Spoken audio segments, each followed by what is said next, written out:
Yeah, Ella Cinema back. Another dish.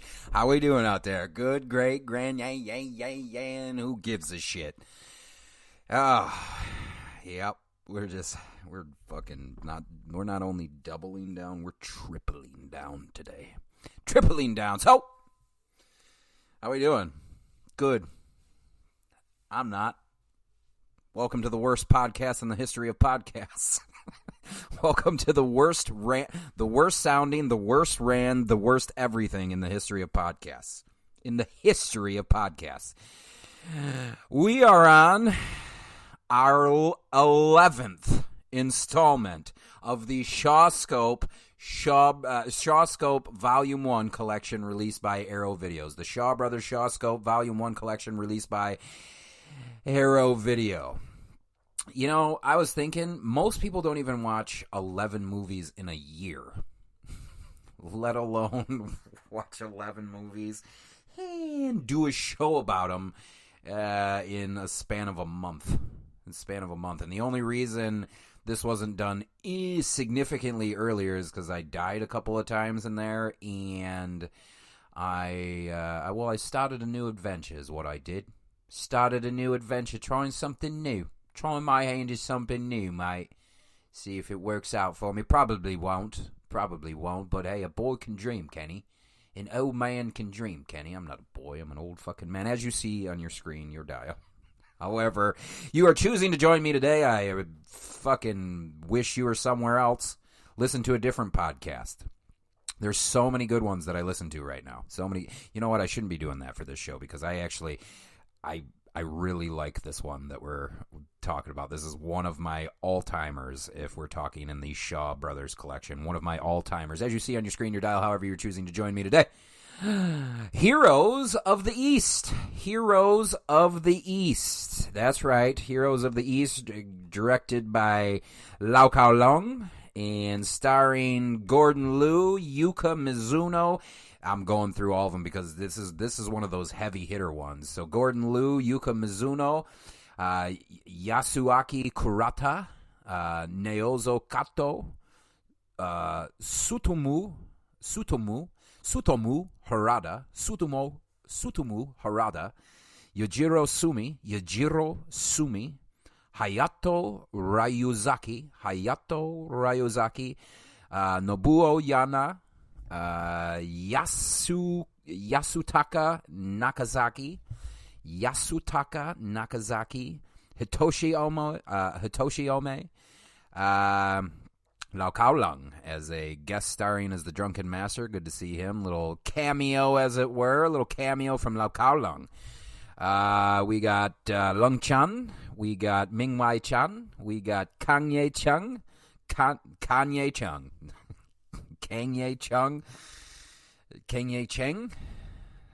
Chiang Chak Chow, Zhu Jing Qian, Tian Chu Qian, and Miao Qing. Written by, you guessed it, Nikwan. Nikwan. Oh, this is a goddamn epic. I fucking love it. Love it so much. I love this show so much that I even showed it to a couple of youngins, and they even liked it. I always get nervous when I invite people over to watch some of the stuff from the 70s because, you know, it's not fucking TikTok, so I never know how a slow... I'm sorry, guys. I'm sorry. I should... content's content. Media's media. If you laugh at a 10-second TikTok, I suppose there's no different than laughing at a comedy that's an hour and a half long. I suppose it's no different. I've given up trying to be that guy that's like, oh, that's stupid. And who likes that guy? Nobody likes that guy. I don't even like that guy. Even when I hear myself bitching about stuff I don't care about, I literally look at myself in the mirror. I'm like, but you don't care, so why did you even bring it up? You literally don't care. Well, clearly you do care if you're going to bring... No, I really don't. Like, I don't go to sleep. I can't not sleep at night because people watch TikTok. It's a no thought to me. Like, I think it's just the initial thing. I think sometimes what ends up happening is I get a little annoyed when people send me TikToks, but they don't tell me that they liked my most recent episode.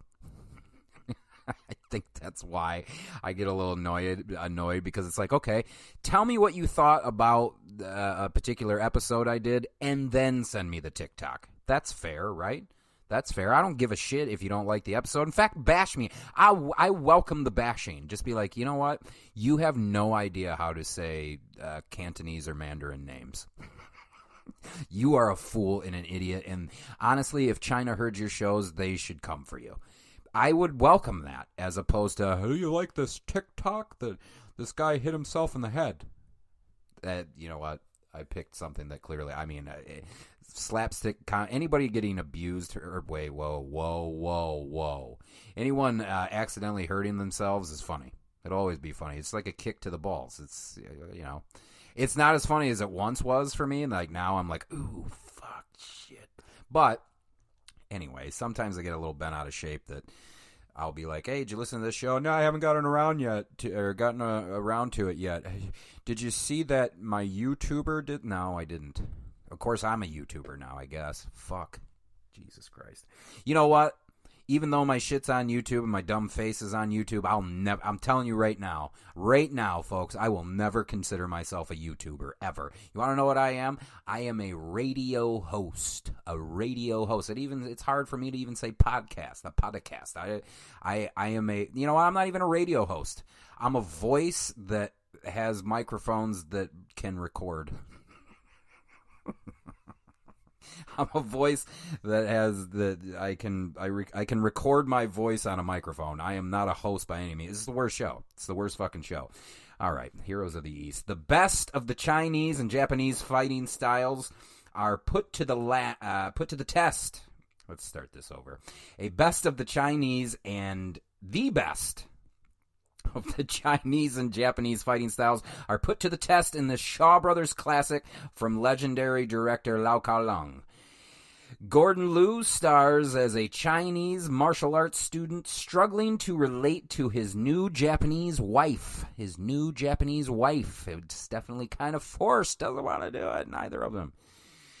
When a series of marital misunderstandings spiral into an international incident... That's right. When a series of marital misunderstandings spirals into an international incident, he is forced to take on 7 of Japan's most powerful martial arts masters. Each an expert in a different discipline, ranging from karate to samurai to ninjutsu, and I believe there's some judo in there.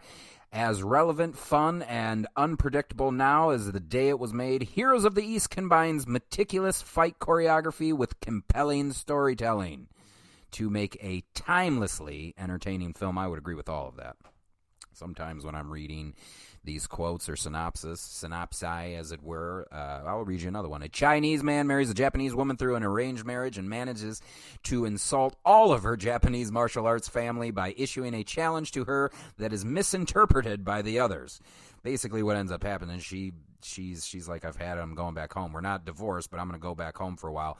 And in an event to get her back, he challenged her, because you can't turn down a challenge to a martial arts exhibition. He challenges her to a martial arts exhibition in a hope to get her to come back, because Gordon does like her, and it falls into the wrong hands. I mean, friends of the lady, but they're like, oh yeah, all 7 of us will go kick the shit out of him. That's no problem.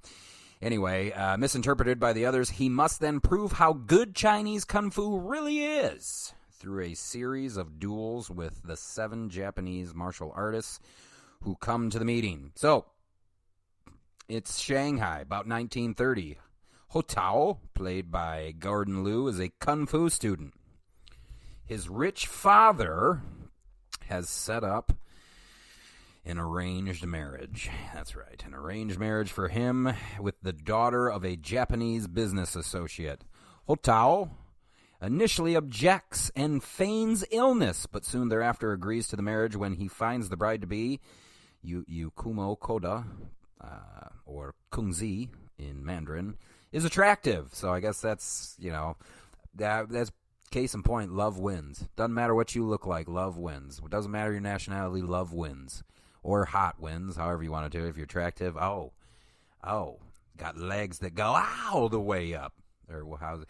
Ass that won't quit and legs that go all the way up. I believe he says world-class breasts, too. And if you don't know what I'm talking about, that's Kevin Bacon and Tramers. Go fuck yourself if you don't know what you're talking, or if you don't know what I was talking about there. Finds his bride-to-be is attractive.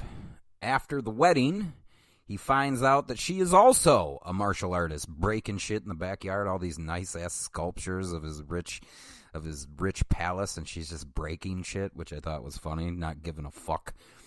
Hotao finds her style of karate to be violent, unladylike, and potentially immodest, and tries to persuade her to learn feminine but also effectual styles of Chinese Kung Fu. She is later offended during an argument over which nation has superior martial arts styles. Because of course, why not? You insult me, I insult you. But for me, I don't give a fuck. I'm not a nationalist. I didn't ask to be born here. I didn't ask to be white. Didn't ask to be a male. I hate all of it. I hate all of it because now I just have to. Well, I don't have to be anything, but it's people look at you like you are that thing, heterosexual white male piece of garbage. I don't blame you. Speaking of which, though, do you guys see Louis C.K. won? So I love Louis until they put me in the dirt. He's my favorite stand-up comedian of all time. I just lost some fans of the audience here. Now listen, hold on. Louis is my favorite stand-up of all time. I don't think he should have won a Grammy for best stand-up. Best stand-up. As much as I love Louis, we should probably give it 5-10 years. Because he's no Harvey Weinstein. He asked if he could jerk off in front of people. That is way different than what Harvey Weinstein did. But y'all only read the headlines, and because Louis came out, and used his power to jerk off in front of people, y'all thought he raped people like Harvey Weinstein. No, Harvey Weinstein was dragging people like fucking no. In fact, Louis is almost as sad. Like, hey, do you mind if I jerk off in front of you? It's almost sad. It's not rapey. It's just sad. Well, maybe it's a little rapey too. But no. Rape is rape. Let's stop doing that. But anyway, that was kind of weird to see that he won. I mean, don't get me wrong. The stand-up special, sincerely, it was funny as fuck. But probably not the time to do that. What are we talking about? Oh, that's right. Heroes of the East. She is later offended She is later offended during an argument over which nation has the superior martial arts styles, and eventually goes back to Japan. Got to go back to Japan. When he travels to Japan to entreat Kunzi to be reconciled with her husband. What's going on here? No, that doesn't make any sense. Haoto's father finds Kunzi in training by her childhood friend and rather too attentive, because he wants that ass, martial arts sensei Takino. As a ruse to bring her back to China, Hotao sends her a letter challenging Japanese martial arts and their inferiority to their Chinese roots. He hopes that the letter will infuriate Kunzi enough to return so that she can prove her Japanese styles are as good as the Chinese ones. But as I said, falls into the wrong hands, falls into seven masters that want to kick the shit out of Hotao now. Once she is back in China, Hotao hopes to reconcile with her, but the plan backfires when Takino reads the letter instead of Kunzi. Takino reads the challenge as an affront to Japanese martial arts and declares its contents with the other Japanese martial arts masters who travel to China to take up Hotao's challenge. Now, if you're the one that picked up the challenge, it should just be you, right, bud? Why did you have to bring 6 of your thugs with you? That's not showing that one's better than the other. That's showing that you don't want to fight fair, you dick. And actually, what he ends up doing, he's like, okay, well, if you beat these six dudes over the next week, then I'll fight you, which is kind of shitty. If this was the UFC, I'm going to need some fight prep time. Okay, bud? Even the champs only fight 2 or 3 times a year. And this asshole wants fucking Hotao to fucking 7 times in 7 days. That's bullshit, man. That's bullshit. That ain't fighting fair. Takano informs Hotal that he will face a different martial arts expert every day. In the first duel, Hotal misinterprets a respectful gesture from the Japanese fighter and thus further antagonizes the Japanese contingent. Due to his cultural misunderstanding, the Japanese no longer treat the subsequent duels as exhibitions, oh no, but rather as all-out fights that should end in motherfucking death. But, just for those keeping score at home, Hotal doesn't kill any of them. There's probably like 15 fights in this throughout, different styles, different choreography. I mean, you got Lau Kar-Lung at the helm. Different styles, it is so well done. Like, the great thing about Shaw Brothers films is that as time goes on, the fights just keep getting better and better, and the creativity, like, I can't wait for the next one I'm going to do, the next and final installment.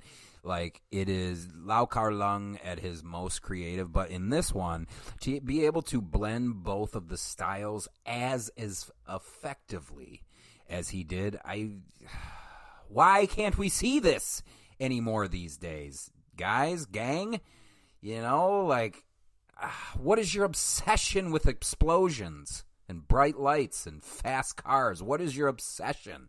I don't get it. I know. I mean, obviously, I'm not alone. There's plenty of martial art film fans out there, but at least, like, where I'm from, the 100-mile radius that I'm around, it's the worst, man. It's the worst. I can't wait to see Bad Boys for Life. You're an idiot. You're not an idiot. You like what you like. But if you're going to go see an action film, I just want it to be more realistic. I don't mind a car chase every now and then. Once every 5 years, I can see a good car chase because most of them are just stupid. And I feel like there's been only a couple since Bad Boys 2 that were actually like, oh, shit, that's kind of crazy. Sean, you never watched any of the Fast and the Furious. You're right, I haven't. You want to see cool car stuff, you gotta watch Fast and the Furious. I won't, and if I do, it'll be as a goof so I can remember why I hate it. That's why I watched F9. No, I watched F9 because John Cena was in it. But see, I'm such a fucking sellout. But I didn't like it. I was annoyed by it after fucking John Cena it wasn't John Cena. After John Cena I think this is the early going, he evades fucking Vin Diesel, and Vin Diesel somehow fucking crane hooks the front end of his car and swings across the canyon and gets let on the other side. No, gang. That's not for me. That's not for me. I had physical discomfort while watching that. But you got to see what you hate. It's just like the Bible. If you're going to bang on the Bible, you better know the Bible inside and out before you start talking shit about it. Can't stand motherfuckers that just go in because they fucking... Ugh. I was at work the other day, and this one guy... I'm not gonna tell you where I work or what happened or whatever. I'll just say that he ended it with, well, you can... Yelled it, gang. Well, I guess you can just thank Joe Biden for that. And I was... Y'all gotta calm down, because I guarantee that guy loves Fast and the Furious. That dude that loves Fast and the Furious. He thinks Vin Diesel is one of the best actors of our time. I guarantee it. Side note, Vin Diesel is actually a very good actor. I urge you to check out Saving Private Ryan or Find Me Guilty. Vin Diesel used to act really fucking well. But, I can't blame him for going the route of big money and video games and shit like that. I can't blame him. But the fact that I had to hear, well, why don't you thank Mr. Joe Biden for that one? I'm like, oh, fuck. This guy totally smokes in the house and watches Fast and the Furious. Smokes cigarettes in the house and watches Fast and the Furious. What else? I don't even know where we were. I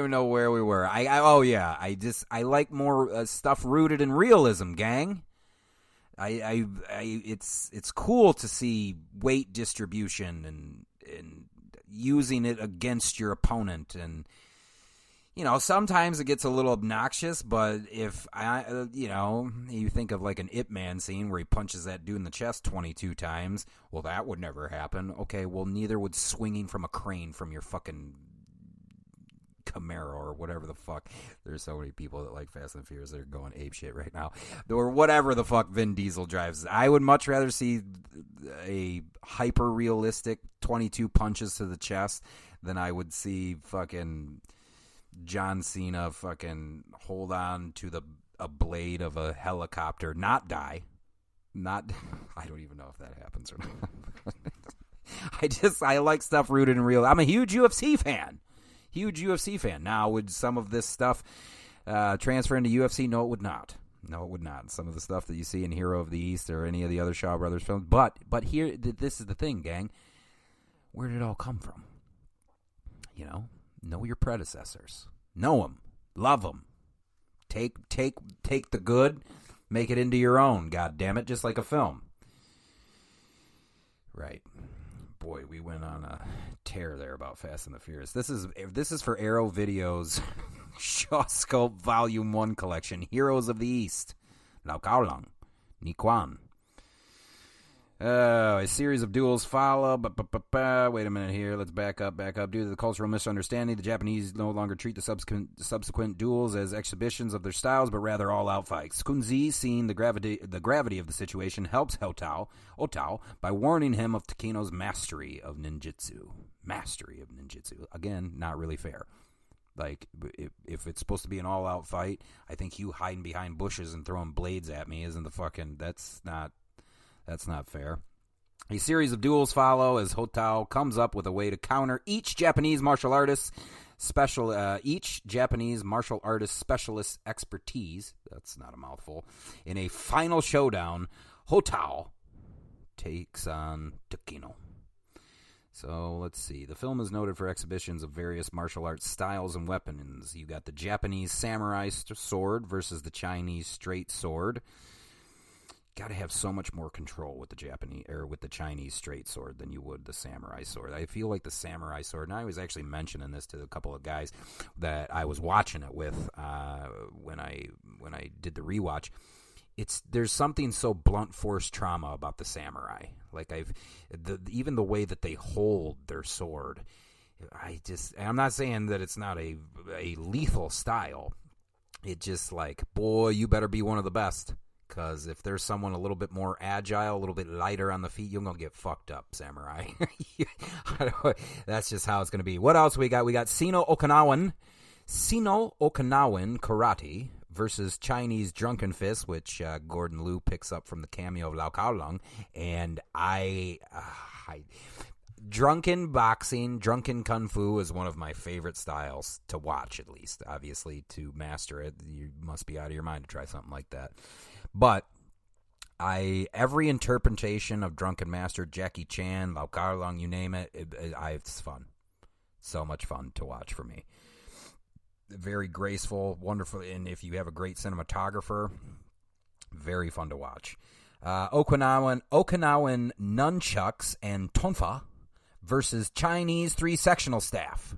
Got some melee weapons. If you don't know of obviously you know of the nunchucks and tonfa, but if you haven't seen a three-sectional staff, it would be tough to master a it would be tough to do nunchucks or the three-section staff, but holy shit. What else we got? We got Japanese long spears versus the Chinese qing, which are spears. Okinawan tekpis, versus Chinese Wing Chun butterfly swords. You got judo versus peanut oil. That's funny because he does. So for the judo match, he rubs some oil on him, which you could make the argument that much like the ninjutsu, that's cheating. And I would entertain the argument of that. Japanese ninja skills, Henzojutsu, Shinobi Iri versus Peanut Shells, another comedic duel. There is comedy in this one. Actually, the last one I'm doing, there was a lot of comedy in. Japanese ninja star darts. Let's just call them ninja stars, okay? Jesus Christ. This is why you don't trust the internet on their fucking... whatever. Ninja stars versus Chinese sleeve arrows or Chinese needles. You also got Japanese sickles. compared to the Chinese long rope dart. Let's not say dart, let's say spear. So a spear on the end of a rope. Spear on the end of a rope versus a sickle. Ninja short sword versus a Chinese broadsword. And then we have Japanese crab style, which admittedly, watching that a couple of times, you're just like, oh, that's silly. Versus the Chinese crane fist. So crab style versus Chinese crane fist. This film definitely a departure from the norm for a Hong Kong film of that time. Instead of stereotyping the Japanese characters as villains, obviously in this one the film portrays, well, if you haven't seen it, it's not obvious, but the film portrays both the Japanese characters and their fighting skills with respect. With respect. Another unusual aspect of the film is that director Lau Kar-leung insisted that none of the fights ended in death. Another unusual aspect of the film is that director Lau Kar-leung insisted that none of the fights ended in death. So if you have a child and you want to show them this, which I would highly recommend, get them started young. Start them young, not only with watching old movies, old Hollywood, or in this case, old Hong Kong, fucking show them. Because none of it ends in death. No blood, none of that. It is consistent with Lau Kar-leung's insistence on no characters being killed when in the film. Ho Tao criticizes the lethal technique of ninjutsu as being dishonorable. He refers to it as an ambush only used by treacherous criminals. And by contrast, the way of the Chinese Kung Fu emphasizes on being fair and open and toe-to-toe. Toe to fucking toe. Yeah, I love this movie so fucking much, dude. I like I said, I wouldn't show it to some of the younger crew, some of the younger cats, if I didn't think that this film still plays very fucking well in even 2022. So, and the film's fucking 50 years old almost at this point. Fun to watch. That is the 11th installment of the Shawscope Shaw Brothers Collection Volume 1. Shaw Brothers Shawscope Volume 1, released by Arrow Video, available now, no excuse. Or if you have some problems, you can stream a lot of these Shaw Brother films on Amazon Prime right now. But don't do that. Buy the goddamn physical copy, mate. Buy the physical copy. Ellis Cinema, Shaw Brothers. Here we go.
Neglected to mention that the artwork for Heroes of the East by Jillian Waits, and brand new 2K restoration of Heroes of the East, brand new commentary of Heroes of the East by Jonathan Clements, an author of A Brief History of Martial Arts, newly filmed appreciation of both films by film critic and historian Tony Raines, interview with Heroes of the East star Yasuaki Kurata, filmed in 2003, and we got a couple of alternate opening credits for Shaolin Challenges Ninja, which was the other name, the other title for this one, Shaolin Challenges Ninja. Ellis Cinema. Fuck.